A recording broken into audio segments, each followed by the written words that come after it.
My message to the youth is to be strong no matter what you're going through. Whatever you want to do in life, find something that you don't mind doing for the rest of your life. Find something that you like. And even if it seems like it's impossible, it's very, very possible. So don't get nervous. If you have a big goal, just chip away at it until you get to where you need to be. Most of us that come from just normal backgrounds, we don't see ourselves doing abnormal things. The world is full of people who were born on third and think they hit a triple and they've got all this confidence, all this stuff. For most of us, it's not that way. We don't think we're wired or programmed to do something great. Well, I'm telling you, that thought is nothing but a fear, nothing but a doubt. It's what holds you in place. So as we begin to look toward the future and look at what will it take for us to break through those fears, one, acknowledging the fear, knowing it's all right, some fear is healthy. Beginning to know that your dreams, your passions, your drive to achieve whatever it is you want, as it has more power and meaning, it will move you past your fears. As you begin to feel that you deserve it, your passion and goal is so strong, the fears won't matter. You've been given the dignity of choice. You don't have to repeat this year the same as last year. You can tear up last year's plan, develop a new plan. Now here's the choice on being a human being: to be part of all we were meant to be, or to be all, to strive for all, or half, or some. The choice is up to you to develop one skill or 10 skills. And this is all a matter of choice. And when someone says, no, you ought to learn 4, you've got to resist all that, because this is personal dignity. And you don't want to destroy someone's dignity by doing all the oughts and they feel reluctant to do it. Now we've got problems. You got to work hard on understanding you have within you the power to change, the power to do something great. And those fears are going to crop up, particularly in the middle of the night when you wake up and you're scared to death about what to do. They're going to crop up and they're going to hold you in place. Quite often, if you're trying something different, they crop up in the middle of your dreams. When you're asleep at night, those fears and doubts creep in. Understand, they're not real. They are things in your head that have been programmed into you by your past life. Wrestle with those fears. You'll never conquer them, but control them. And go out and live the life you deserve. Choose to win. Control your thinking and go win big.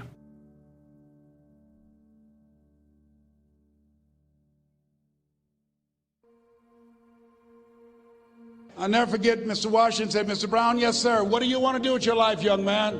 I said, sir, I want to be a disc jockey. He said, Mr. Brown? I said, yes, sir. He said, you got to be hungry. I said, what do you mean by that? He said, people that are hungry are willing to do the things today others won't do in order to have the things tomorrow others won't have. People that are hungry are willing to invest in themselves. People that are hungry will go to seminars and workshops. People that are hungry are always searching, always seeking higher ground. So how do you want to make it? I said, I want to be a disc jockey. He says, good. Here's what to do. He said, I want you to read 10 to 15 pages of something positive every day. He said, you don't get in life what you want, you get in life what you are. You must program yourself to success. He said, I want you to listen to Earl Nightingale and Zig Ziglar. Listen, faith comes by hearing and hearing and hearing.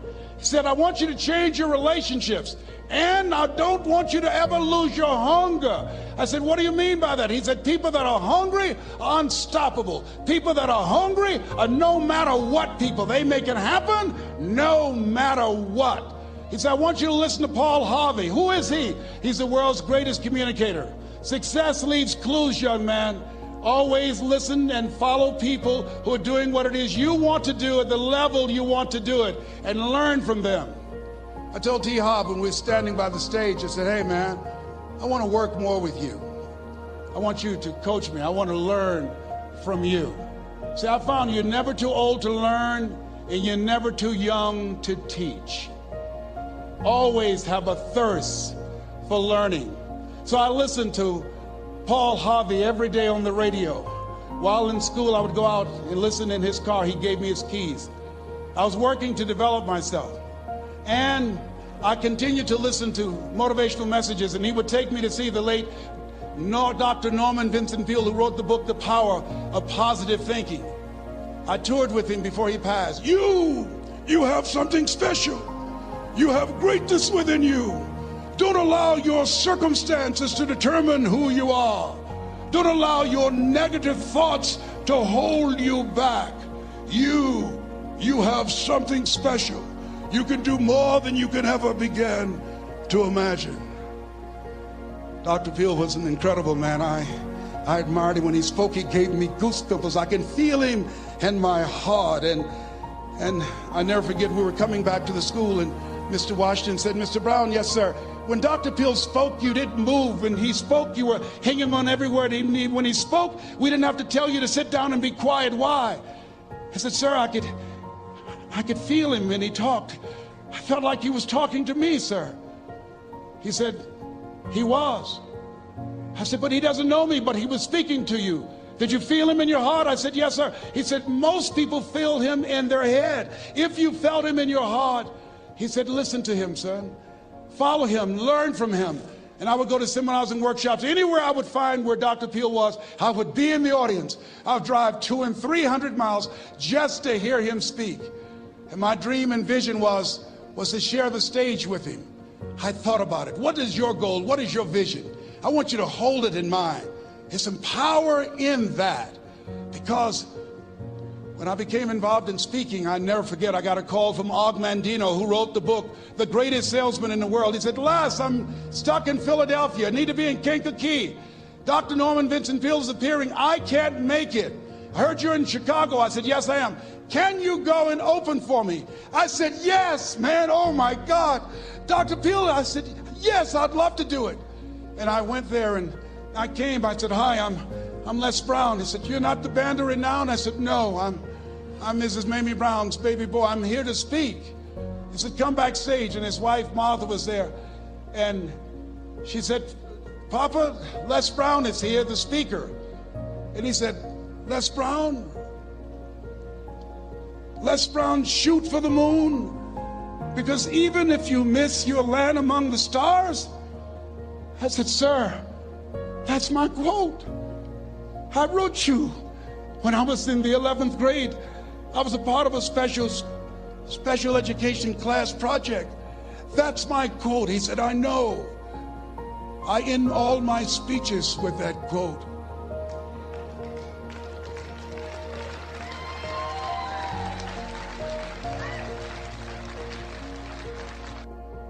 Now, let me give you 3 steps to personal development. Let's get down to the nitty-gritty. What does it take to really make the changes starting tomorrow? It takes more than philosophical pronouncement. I know that. It also takes more than enthusiasm. I know we're hearing a lot about enthusiasm these days, but see, that just won't do the job. We're still hearing the old cliches of the 30s, right? To be enthusiastic, you must act enthusiastic. But see, that's not going to help. After you have leaped about, there are some things you got to do, or it isn't going to change. See, you can get all excited about lifting 200 pounds till you get to the gym, and then you need a new excitement. And the new excitement is called discipline. Major step to human progress. Discipline. If there's one thing to get excited over, that's it. Get excited over your ability to make yourself do the necessary things. What could you make yourself do starting tomorrow that would change it all? No! Tell. Now see, that's exciting. On any given day, you can massively change the direction of your life. Murder is a clear example that any one person on any given day can forever alter the course of their life. It just happens to be a negative act. But just as sure as you can commit a negative act, you can also commit a positive act and forever alter your life. Whenever you wish. Now that's exciting. And whatever that act might be that changes your life, the guy finally takes a shotgun to his car and blows out every window, destroys every tire, puts 100 rounds in this shabby old thing. And he says, I have driven this embarrassing thing for the last time. And not only will I never drive it again, nobody else will ever drive it again. And he lets that shuddering thing stand there for a while as a monument to the day he said, Today my life changes. Now who can do that? Anybody. When can you do it? Whatever day you pick. Now here's the key to discipline. Start with the little disciplines, get excited over the little disciplines, and get right on those, because those will lead to the big ones. You can't handle the big challenges in life unless you take on the little ones. Make a list of all the things you can do, get right on those. Discipline yourself for those, both for the results and for the muscle and for the practice. So that when life hands you some big challenges, you'll be ready, you'll have the muscle. But see, if you don't handle the small ones, you can't take care of the big ones. Okay, here's what else it takes for life change. Self-motivation. Key phrase, self-motivation. I don't know why we call it self-motivation. It's really the only kind there is. You got to motivate yourself. Because I found out you can't change people. They can change themselves, but you can't change them. Lord knows some I've tried. But see, it won't work. People have to change themselves. I learned some of those lessons early. I built a little sales organization way back in those early days. I'm 25, and I had some nice people. I said, I'm going to make these people successful if it kills me. I almost died, right? I mean, you can't do that. What is my outcome in this situation?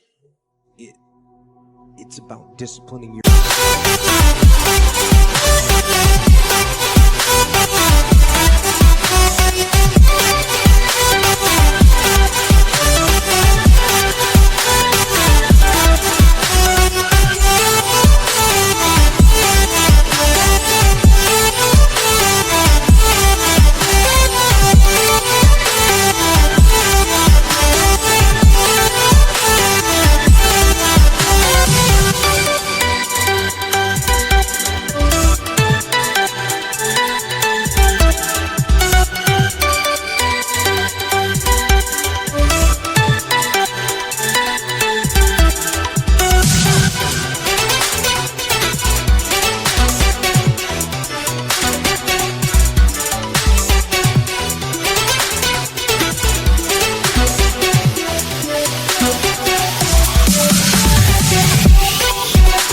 emotions.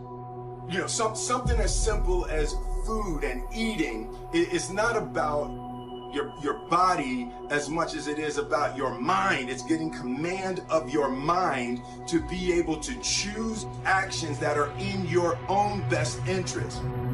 Look, ain't no more talking. This is it.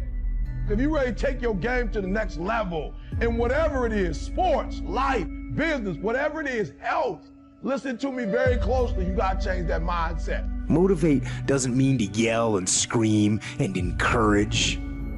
No, to motivate actually means to provide a motive, a reason why.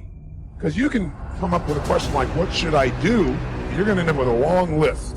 Self-love is, hey, look, I know you got a test on Monday, you know, and I know you really want to go out with your friends, and Saturday night you want to go out, but if you fail that test, you're not going to feel good about yourself. You know, I love you too much to let you go out tonight. Yeah. And so I realized, like, yo, E, you sleep in, you play video game, don't lie to yourself. You are powerful, but you have some vices. So I started saying, okay, E, you got to discipline yourself. And this is for me, this ain't for everybody. You have to watch. You have to watch every single second. The path to strength and health and intelligence and happiness. But we get caught up in our patterns. So we want to get really sensitized, acutely sensitized, sensory acuity, to whether what we're doing is working or not. You don't have time. That's a lie. Fault and responsibility do not go together. It sucks, but they don't. When something is somebody's fault, we want them to suffer. We want them punished. We want them to pay. We want it to be their responsibility to fix it, but that's not how it works, especially when it's your heart. Once you put away your phones and your computers and all that we have nowadays, yeah, that's great. We're up to date. But your brain is the only thing you have when you're going through depression. So cast out the lies. Burn them down. I can't swim. I'm negative buoyant. Go back again. I can't swim. Go back again. Go back again. Go back again. I got it. An incessant fight that doesn't stop against weakness and against temptation and against laziness. It's a campaign of discipline.